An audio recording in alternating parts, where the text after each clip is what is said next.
Yo, Harold, deme una esperita que ya se están empezando nuevamente a conectar. Alberto, Yo, ya, ok, ok, kilo. bueno, vale.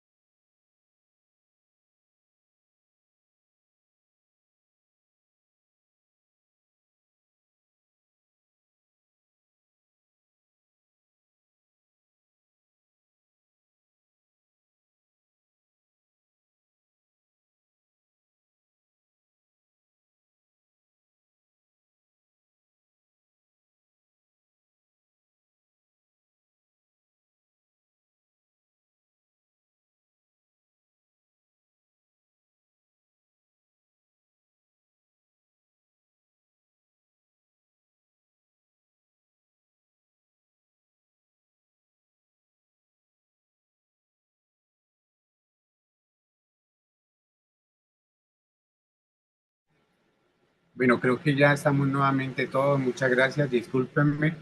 Es que desde la universidad se programó la reunión hasta las 10:30, pero pues necesitamos un tiempito más.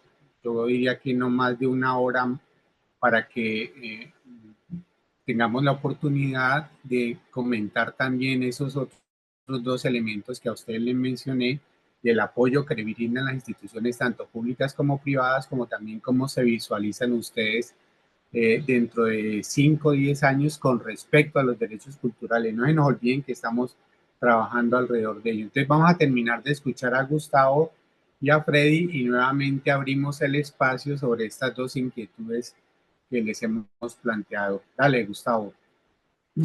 Bueno, continúo. Entonces, decía que no, pues hay un ecosistema y hay unos liderazgos tratando de generar ese esquema disruptivo.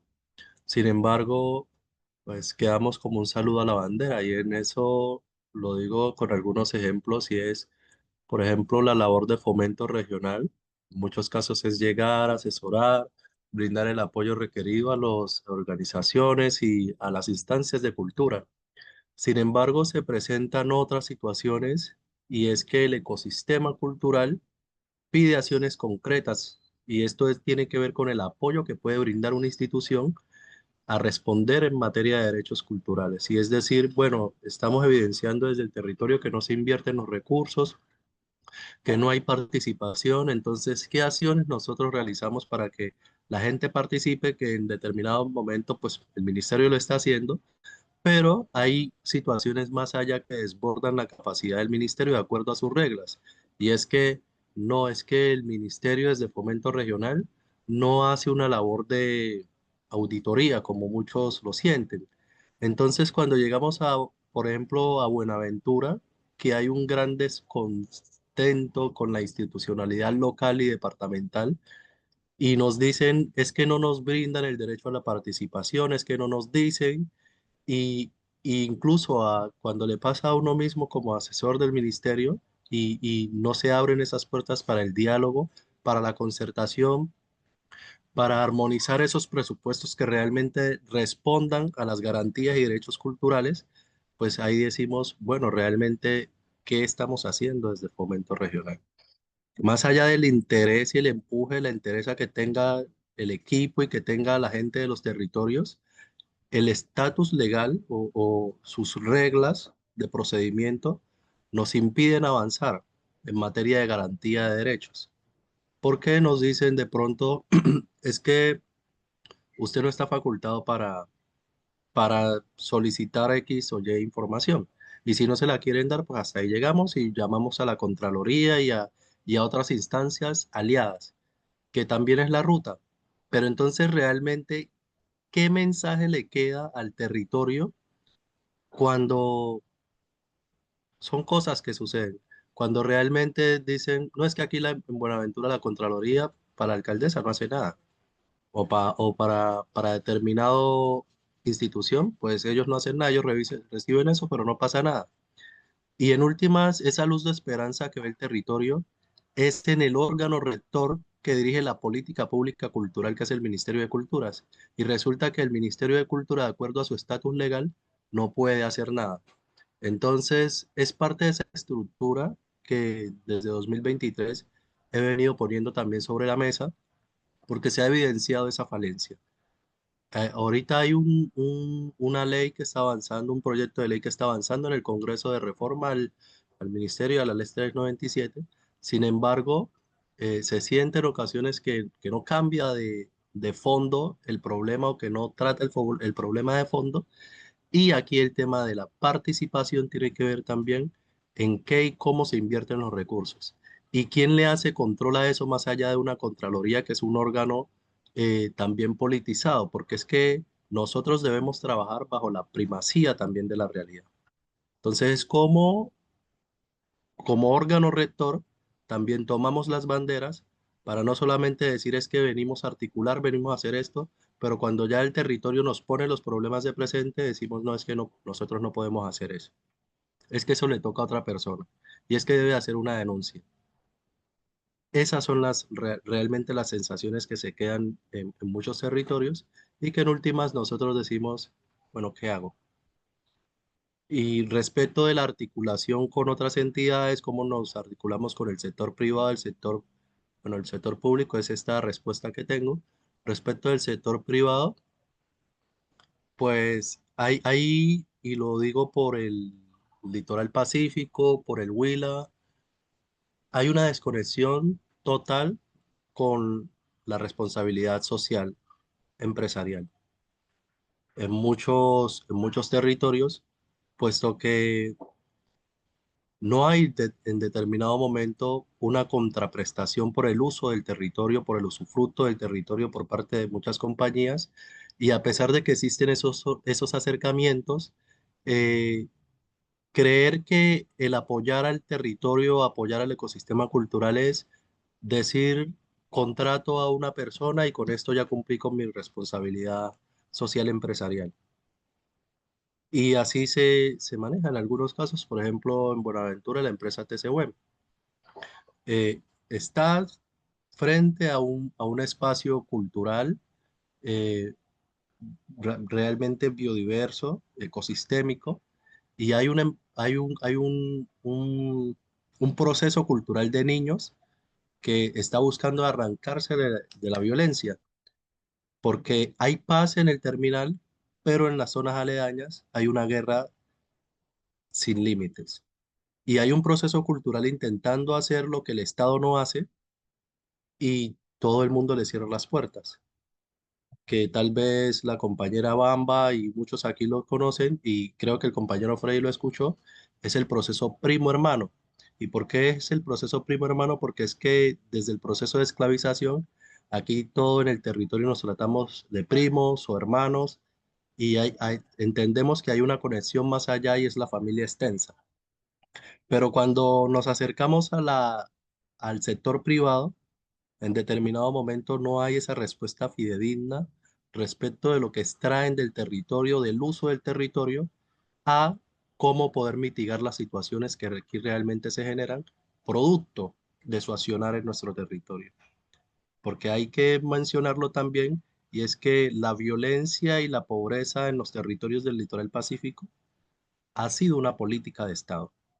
Entonces, estamos desde el ministerio tratando de hacer una política para garantizar los derechos culturales, pero no podemos transformar ese estatus legal que dirige el ministerio en cierta medida de fondo, pero también el mismo Estado que hace parte del ministerio tiene otras políticas de destierro, de deshumanización, de no garantía de derechos.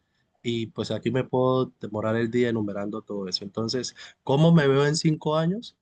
Pues brindándole las garantías de participación al ecosistema cultural en el litoral pacífico y pidiéndole aquí también a esta universidad, a mis compañeros y al ministerio en su conjunto, que realmente para transformar el territorio y para garantizar esos derechos culturales que aquí tanto conversamos, esas garantías de cuidado, realmente hay que hacer una transformación de fondo y es desde el estatuto legal.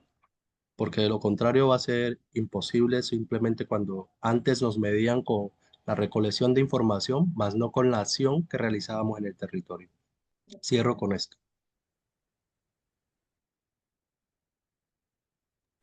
Ok, muchas gracias, Gustavo. Vamos a escuchar a Freddy. Insisto en que nos vamos a dedicar en estos últimos minutos a mirar el apoyo que se les ha brindado desde las instituciones públicas o privadas y también los retos y cómo se visualizan ustedes a futuro. Entonces, quisiéramos escucharlo. Hay personas que no la hemos escuchado todavía, Leonardo.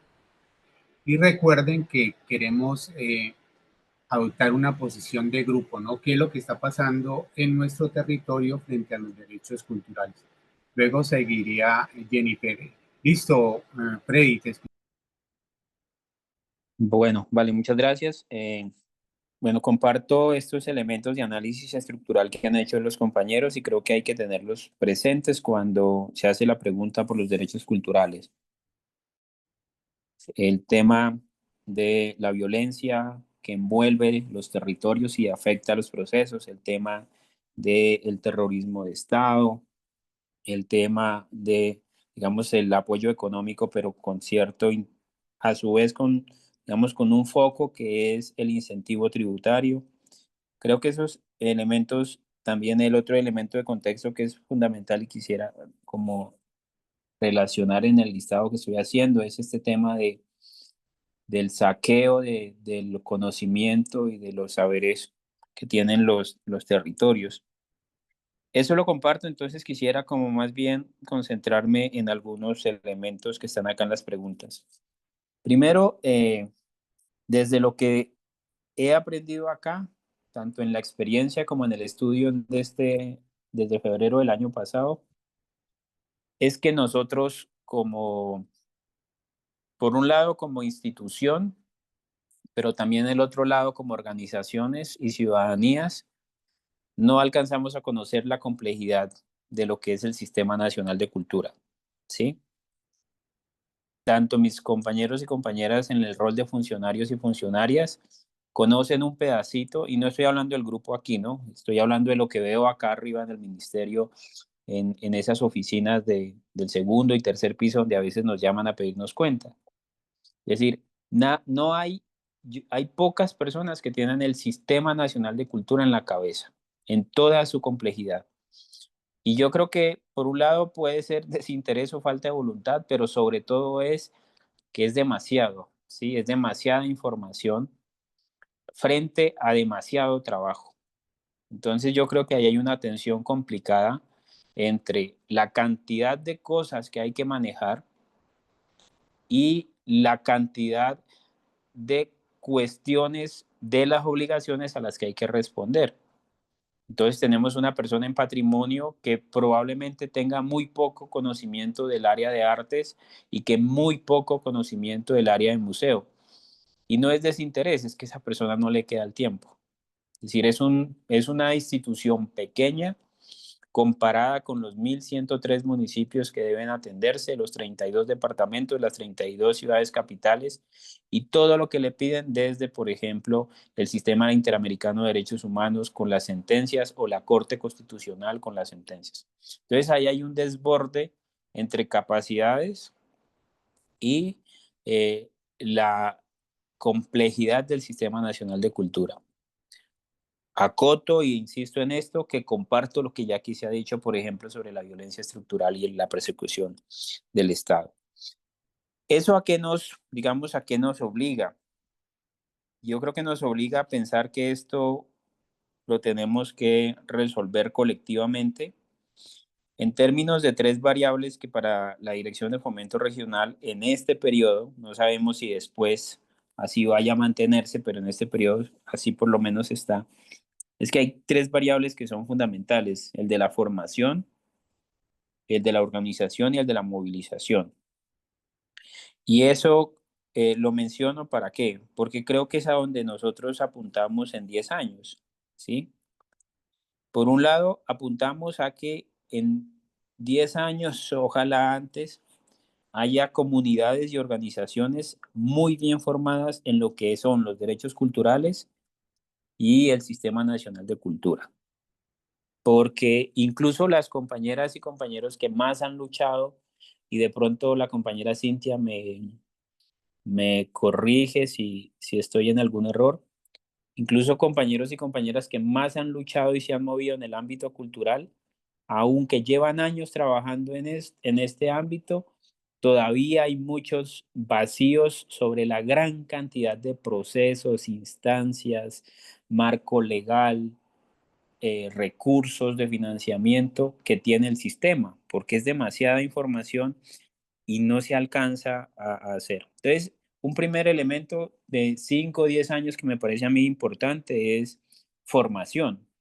¿Sí? Hay que saber, porque la gente en la medida en que sepa también por dónde meterse, que era lo que nos enseñó Quintín Lame, es decir, la ley no nos va a resolver el problema de la transformación, como aquí se ha dicho varias veces y lo reiteró ahorita Gustavo y lo ha planteado muchas veces la coordinadora Carmenza y el coordinador Tocumbo.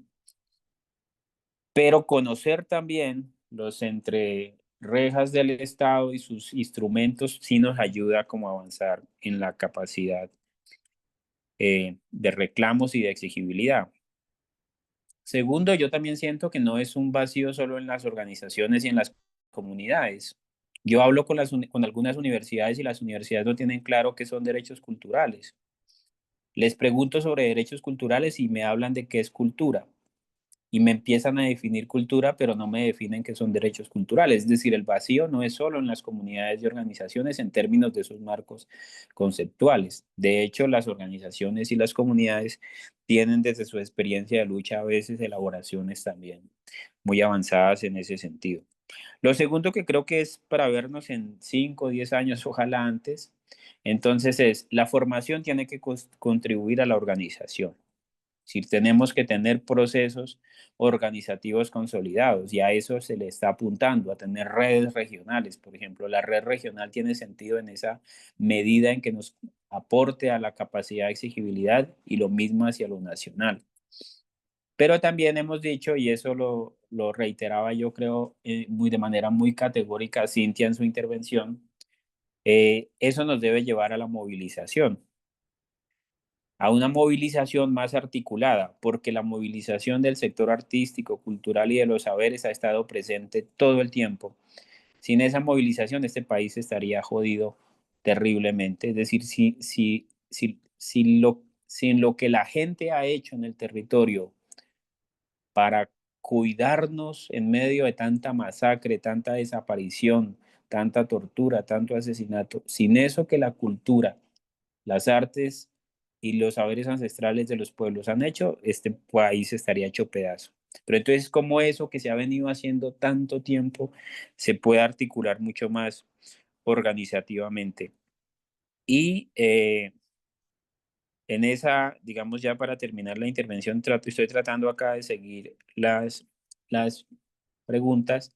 Yo creo que en eso también hay que diferenciar las capacidades que tienen los territorios, porque muchas veces cuando aparece acá la pregunta de con las entidades, ¿cómo nos relacionamos? Es decir, ¿cómo nos relacionamos con una entidad territorial como Santiago de Cali? Que si nosotros miramos la tablita de cuánta plata le entró solo por estampilla Procultura, podemos identificar que el año pasado le entraron más de 40.000 millones de pesos. Es decir, ese presupuesto no lo tiene ni Fomento ni poblaciones juntas, ni sumadas. Sumamos las dos direcciones, poblaciones, Fomento, y no da 40.000 millones de pesos. Y solo por estampilla Procultura, la Secretaría de Santiago de Cali de Cultura recibió ese dinero, solo por ese componente y recibe más. Y cuando digo 40.000 millones, estoy hablando por lo bajito, en un año. Pero a su vez, yo me voy a algunos municipios del borde pacífico, del nudo y del macizo, o del sur nariñense, o del norte del valle, y encuentro municipios que recibieron por estampilla Procultura 1 millón de pesos. ¿Sí?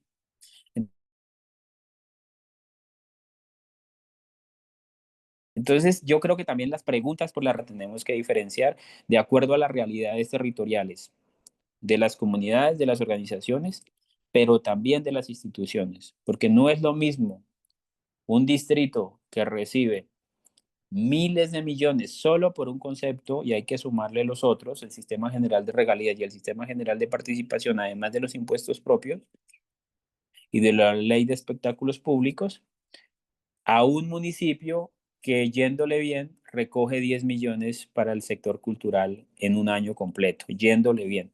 Entonces, esas realidades también creo que nos toca a nosotros como poderlas comprender a la hora de esta lucha, sin olvidarnos que esto es, digamos, solo un periodo de gobierno. Yo ahí sí coincido completamente con lo que se ha dicho. El Estado no ha cambiado estructuralmente y eso pues es un problema mucho más hondo. Cierro ahí la palabra, gracias. Listo, Freddy, muchas gracias. Vamos a tomarnos esta última media horita para que nos centremos en eso que llamamos apoyo de las instituciones públicas y privadas y ustedes cómo se visualizan en los próximos años, ¿vale? Tiene la palabra Jennifer Quinton. Bueno, saludos para todas y todos. Bueno, creo que dentro de lo que ha planteado los compañeros, es importante resaltar que, bueno, hay elementos que desde las mismas comunidades pues no se han venido apropiando y es como uno empieza a hacer ese tejido hacia más adelante, es poder convencernos realmente del poder que tenemos de incidencia territorial. Eso lo digo pues en marco de lo que venimos haciendo pues con el territorio indígena. De cómo se empieza, si uno observa, podríamos decir que con lo que venimos realizando uno podría imaginarse unos territorios mayormente consolidados en marco de estrategias territoriales para la pervivencia, a través de los diálogos que se vienen realizando actualmente en los territorios, en la juntanza, pues uno identifica que hay muchas fortalezas, pero que por las estigmatizaciones distintas y por lo que las mismas organizaciones externas han generado, se ha generado como mucha controversia y se han marcado en que nos dividamos por colores, ¿no? Entonces, esa división por colores pues no ha permitido que identifiquemos que tenemos unas fortalezas y que esas fortalezas, pues cuando nosotros las identificamos y las fortalezcamos, pues el país empieza a temblar. Y eso es prácticamente como lo que se está viviendo ahorita en el Cauca, cuando las organizaciones se juntan, cuando empezamos a ver y a entender el poder que tenemos, cuando tenemos un proceso de formación que va a la base, que no solamente va a los liderazgos, porque los liderazgos también se han vuelto en su momento corruptos. Entonces hay que hacer este ejercicio de formación continuo que permita generar unos liderazgos capaces de sostener las apuestas territoriales. Entonces, con lo que se viene sembrando, pues uno diría que hemos sembrado un poco ese tema de la resistencia.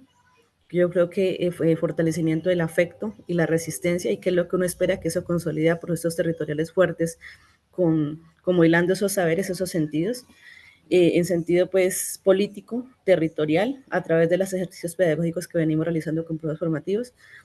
Algo que miraba un poco es la parte espiritual. Creo que estamos muy caídos en el ejercicio espiritual. Todavía lo vemos como en muchos momentos como folclórico, lo hacemos de vez en cuando, de momento o porque necesitamos algo. No hemos identificado que los ejercicios ceremoniales, esos ejercicios espirituales de los diferentes pueblos, pues son la raíz cultural, que sin ello pues no podríamos tejer en conjunto. Entonces, si armonizamos los territorios, si tejemos la espiritualidad hacia adentro desde el niño, desde ir fortaleciendo a los jóvenes y los adultos y los mayores conservando su sabiduría, pues nos permitiría que con el tiempo pues nosotros podamos decir que estamos armonizados con la naturaleza y que ella misma nos da fuerza pues para poder resistir ante tantos ataques que hemos tenido pues en los territorios. Y tenemos muchas organizaciones que están aportando a los territorios, pero para el caso, por ejemplo, de las organizaciones indígenas, hay muchos entes a nivel nacional, a nivel internacional, que aportan recursos, pero los aportan muchas veces sin, ¿cómo le digo?, sin un sentido, y pues llegan al liderazgo, no llegan a consulta en la base territorial. Entonces, el liderazgo, un liderazgo que no es liderazgo, lo llamo yo más un liderazgo negativo, es el liderazgo negativo que está en las organizaciones a las cabezas. Muchas veces lo que hace es, bueno, hagámoslo por aquí porque llegó la plata, pero no hay una consulta y no hay una capacidad de la gente para decir y exigir en los espacios políticos, porque se tiende como un poco a siempre respetar la palabra porque es mayor. Entonces creo que ese ha sido como los vacíos que hemos tenido y que las organizaciones desde afuera pues llegan con recursos desde afuera. No se media con el territorio, no se identifica directamente a los grupos que ya vienen haciendo acompañamientos territoriales, sino que llega un recurso y miren a ver qué hacen, ¿no? Como por el cumplimiento de las leyes y de la normatividad que les dice que tienen que hacer inversiones en territorio, como esa labor social que hace cada fundación o cada territorio, entonces llega el recurso y llega sin un impacto.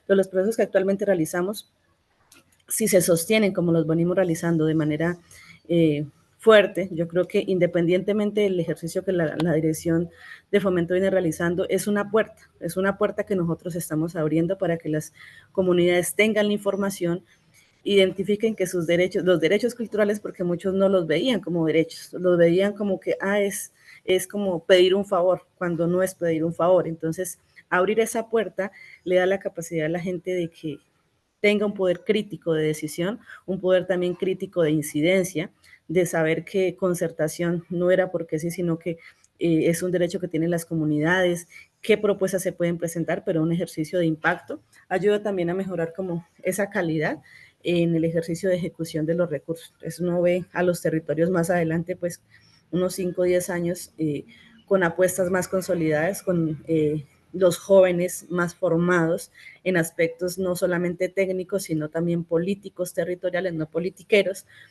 porque eso se ha perdido. Se pierde la formación, se pierde el hilo conductor que permite transmitir ese saber de la raíz, de la naturaleza, a los jóvenes para que puedan sostener ese equilibrio natural que a su vez se convierte en político territorial. Ese sería mi aporte. Muchas gracias. Muy bien, muchas gracias, Jennifer. Bueno, quisiéramos escucharle a Leonardo, Julián, que aún no nos han dicho algo.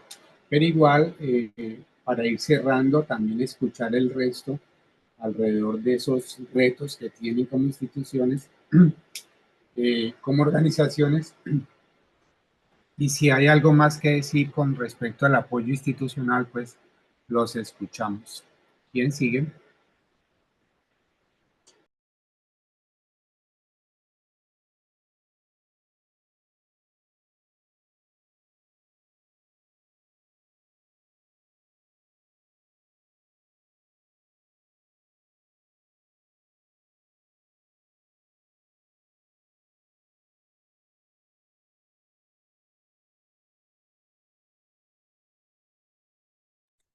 Mientras se animan, yo quisiera como una pregunta que me quedó como la duda de la intervención de Gustavo. Pues no la vamos a resolver ahora, pero como para el debate o para irla pensando. Si la entendí bien, si no, Gustavo me corrige. Cuando Gustavo decía que la ruta es por el cambio en las leyes o el cambio legal. Y, y yo tengo como mi duda ahí, ¿sí? Si efectivamente la existencia de un marco legal robusto, muy bien escrito, bien intencionado, realmente nos resuelve esta necesidad de los derechos culturales como reales, como realmente garantizados. Porque también en este estudio que nos ha tocado hacer acá, yo encuentro que hay un marco legal, pues no perfecto, pero bastante robusto, y que sin embargo la violación de los derechos culturales, bien sea porque no se garantizan o bien sea porque explícitamente se dañan, como por ejemplo lo que decía Cintia, asesinando a los líderes y lideresas artistas, eh, ese marco legal pareciera que no nos resuelve el problema que tienen los territorios. Pero entonces lo dejo ahí como pues para la conversa, ¿no? Cierro ahí y bueno, gracias. ¿Será que puedo amplificar un poco?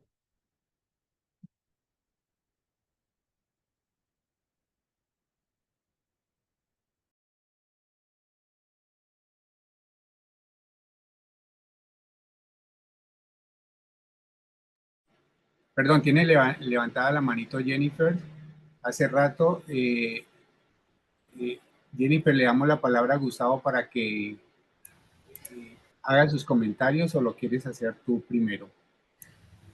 como los comentarios de Gustavo van en el mismo tono del compañero John Freddy, entonces que intervenga el primero. ¿Le puedes, Gustavo? Sí, bueno, sí, de hecho sí existe un estatuto legal bastante robusto. Sin embargo, es un estatuto que ha sido construido sin la participación de Colombia en su conjunto. Y esto, como se lo decía y usted lo escuchó tal vez, el ecosistema cultural de Buenaventura, es que la cultura va más allá de tocar la marimba y el tambor, y es conocer y aprender también a cómo proteger nuestros saberes. Y es que si en la construcción del estatuto legal no hay una representación fidedigna, entonces ¿quién legisla para el ecosistema cultural? ¿Cómo se construye ese marco legal? Y este marco legal está construido por un centralismo, podríamos decirlo, bogotano, que no representa realmente las necesidades de los territorios. Entonces ahí existe una pequeña falencia, y lo digo en mi rol de dinamizador y anteriormente asesor. Y es que, por ejemplo, la gente realmente quiere saber cuánto la alcaldía se gasta en el ecosistema de cultura, cuánto recauda, cuánto el ministerio le gira, cuánto viene. Y sí, podemos enseñarlo, que es información que el mismo Estado también ha construido de manera técnica, eh, tal vez exasperante, para que un ciudadano del común que no tiene la formación en derecho, o que no tiene prácticamente esa sagacidad o experiencia en el campo de lo técnico, le va a quedar muy complejo llegar a ella. Y más allá de un derecho de petición que, si bien es un derecho fundamental, las entidades se van por las ramas, y es ahí donde el territorio, la ciudadanía y la comunidad nos dicen: oiga, ministerio, no puedo más, ayúdenme. Y Gustavo Castillo, en su rol de dinamizador y asesor del ministerio, lo que busca es, bueno, vamos a hacer esta trazabilidad. Y se encuentra con las mismas barreras que se encuentra la ciudadanía en el común, porque el ministerio no tiene las herramientas en el marco legal para decir: oiga, ustedes están obligados a entregarme la información. Porque es que el territorio también entra en una situación de miedo, porque nos olvidamos de pronto, John Frey tal vez no sea la referencia, pero de que la alcaldía y la gobernación también son parte del Estado. Y es cómo hacemos esa articulación interinstitucional, cómo desde el territorio también se construye la ley, como lo hicimos con esta nueva, con este proyecto de la reforma a la ley 397.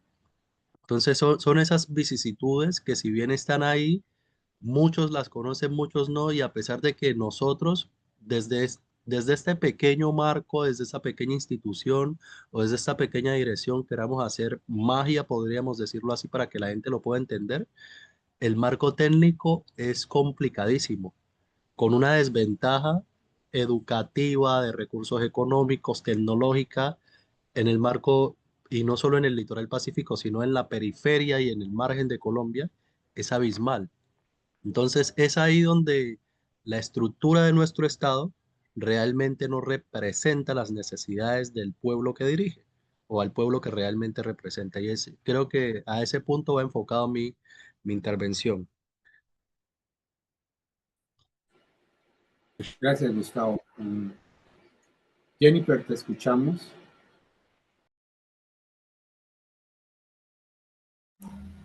Bueno, yo quería plantear algo, bueno, me surgió un comentario ahorita y es que, bueno, hace poco estábamos conversando, bueno, esta semana estábamos conversando este fin de semana estábamos conversando con las organizaciones, ya como comunidades indígenas a nivel nacional, con unos delegados que llegaron y justamente estaban hablando del tema, sobre el tema de la normatividad que se está generando para los territorios indígenas, que pues se siguen implementando diferentes normas, bueno, muchas, y que decíamos que ya hay elementos y que hay que desarrollarlos, ¿no? Porque pues seguimos generando más leyes, más normas, pero no se están implementando porque nosotros mismos desde adentro la base o el territorio no las ha comprendido. Entonces ahí surgía un texto que dice: son las comunidades, las organizaciones, los dinamizadores culturales quienes hacen que la ley se mueva.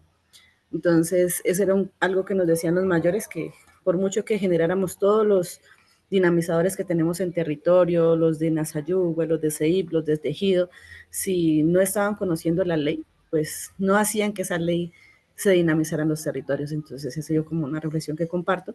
Ya sobre el tema de las organizaciones, de cómo están, digamos, cómo están llegando con el tema de los recursos, las instituciones.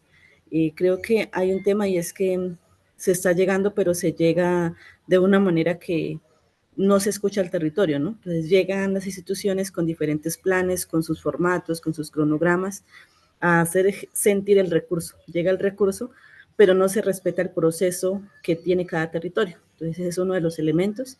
No se respetan los tiempos de los procesos. Entonces, los procesos pues tienen unos ritmos acelerados al cumplimiento de metas, de cumplimiento de, digamos, de objetivos institucionales y urgentes, pero los ritmos territoriales pues son distintos, o sea, las afectaciones que hay, las desarmonías que hay en el territorio, muchas veces no se piensa solamente en ejecutar, sino que el recurso realmente tenga un resultado.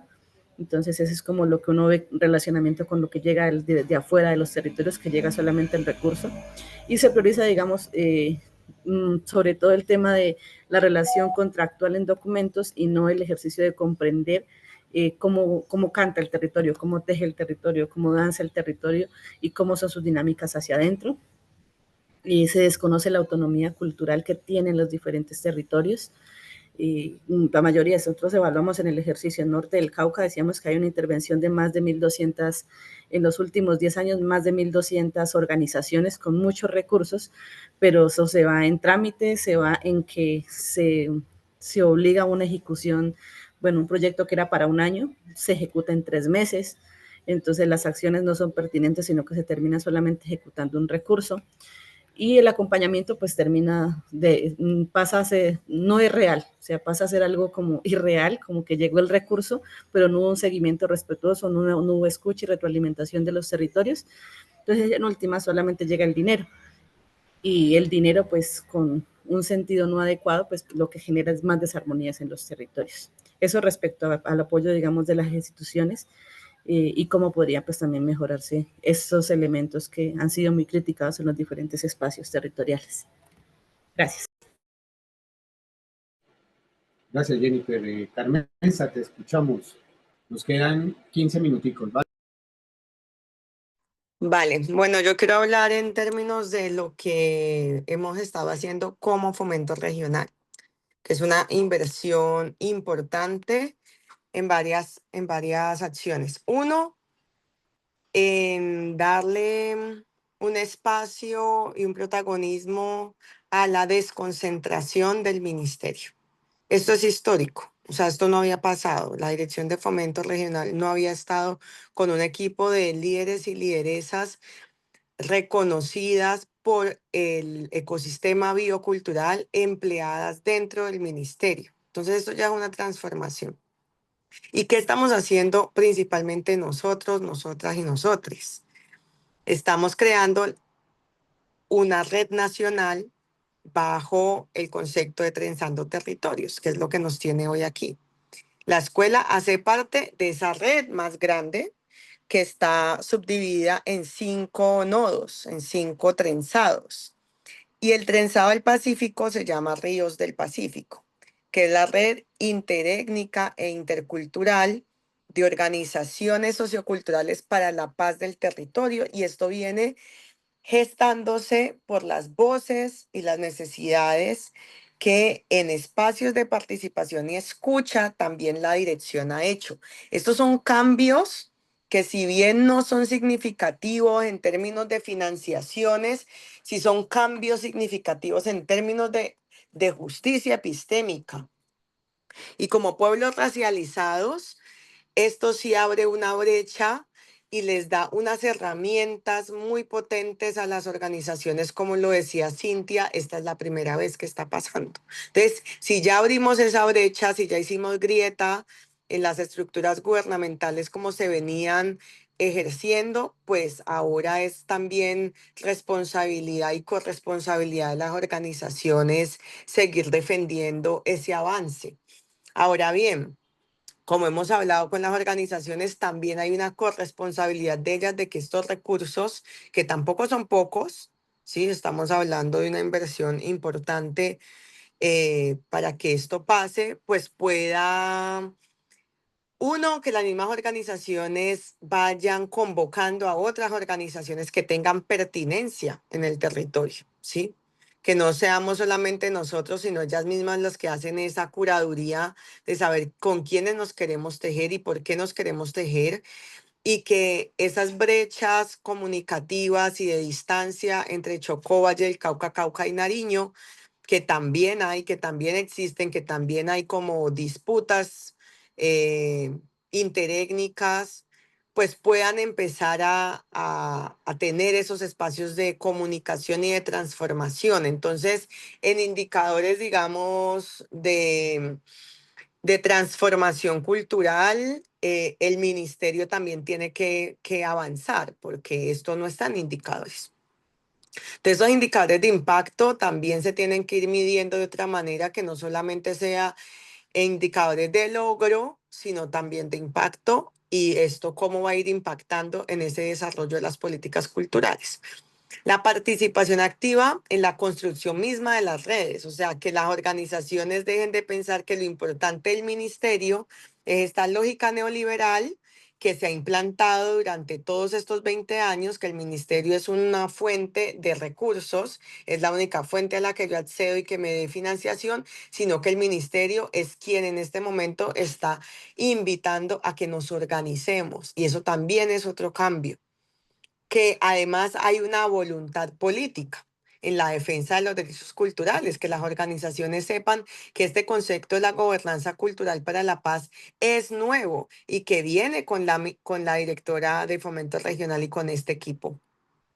Y eso también acerca una mirada distinta de cómo la gobernanza sí se teje con los territorios y que deje esa línea de gestión y de información y de formación, como lo decía el compañero Frey. Que además aprendamos a escucharnos atenta y respetuosamente las personas del Pacífico tan diversas y tan distintas, y personas del Pacífico que además cuando decimos Pacífico pensamos y nos vamos en el litoral, pero yo siempre pongo este ejemplo. Cali nos está diciendo que es la capital del Pacífico porque no tenemos una oportunidad frente a esto y una oportunidad frente a exigencia. ¿Pasto se considera pacífico o no? Ahí hay unas discusiones y una escucha que este territorio, esta región pacífica administrativamente entendida como región pacífica no se ha dado, y hay unas oportunidades ahí también enormes. eh, y es bueno, eso es una conversación muy larga, pero para mí eso ahí, desde la gestión cultural, es problemático, pero también hay una oportunidad para las poblaciones racializadas. Porque si bien hemos estado en la lógica del saqueo, de que nuestros territorios sean saqueados, también podemos estar en la lógica de nosotros recuperar nuestros derechos, así como, digamos, lo han hecho los jóvenes de ritmo exótico. Ustedes nos están diciendo a nosotros que somos exóticos, bueno, ahora consuman nuestros ritmos, que es el ritmo exótico. Y eso, pues, es una transformación también de muchas prácticas y muchas narrativas.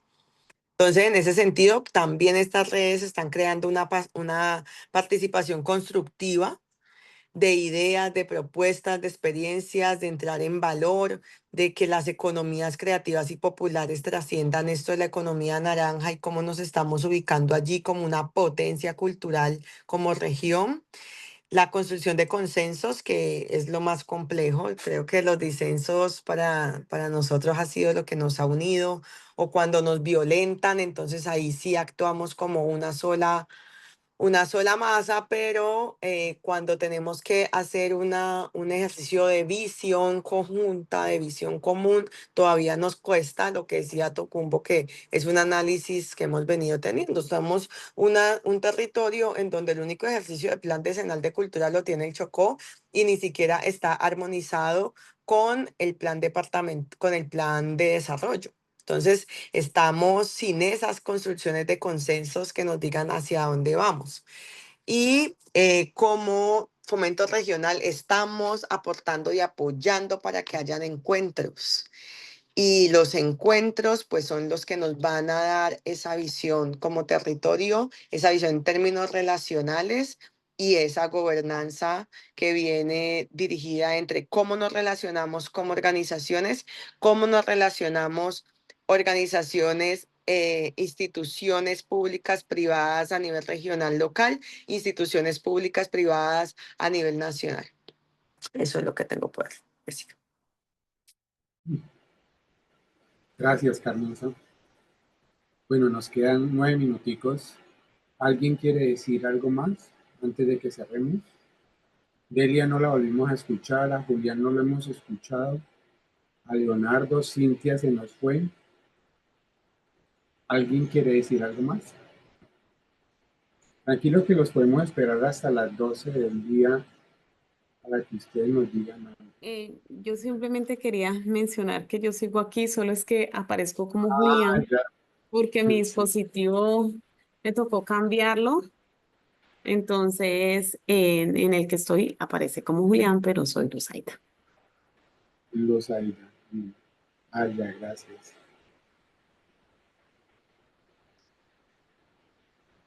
Leonardo.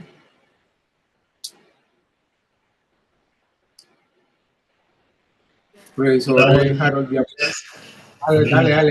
Estoy en otro espacio, estoy aquí intentando escuchar un poco la reunión. No, mencionar que la conquista de los derechos es un ejercicio permanente, es decir, no todo está hecho. Las comunidades, y aunque existen los marcos legales que se dan como herramienta, pues la conquista es permanente, o sea, no es una cosa que ya está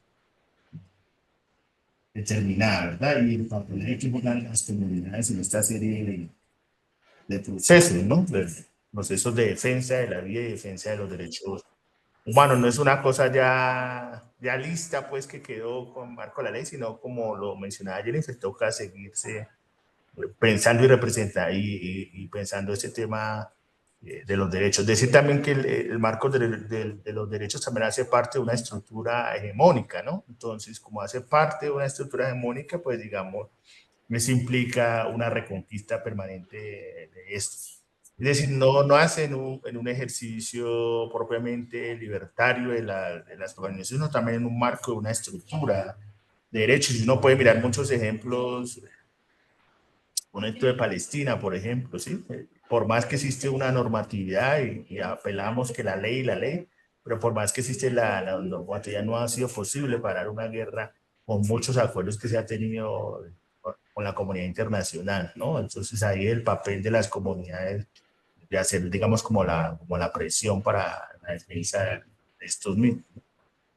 Por lo que yo veo, no, si no están las comunidades abanderando y siguiendo la lucha, pues es difícilmente el aparato, es una estructura en sí estructural que está diseñada para casi que no cumplimiento de los mismos bajo la presión de las comunidades.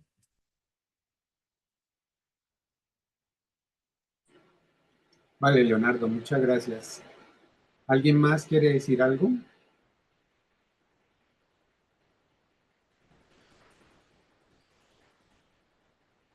El profesor Harold Biafara.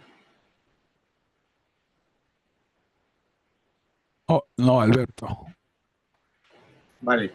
no tengo Listo. comentario. Bueno, quiero decirles que esta técnica que implementamos hoy se acerca mucho a lo que llamamos un grupo de discusión.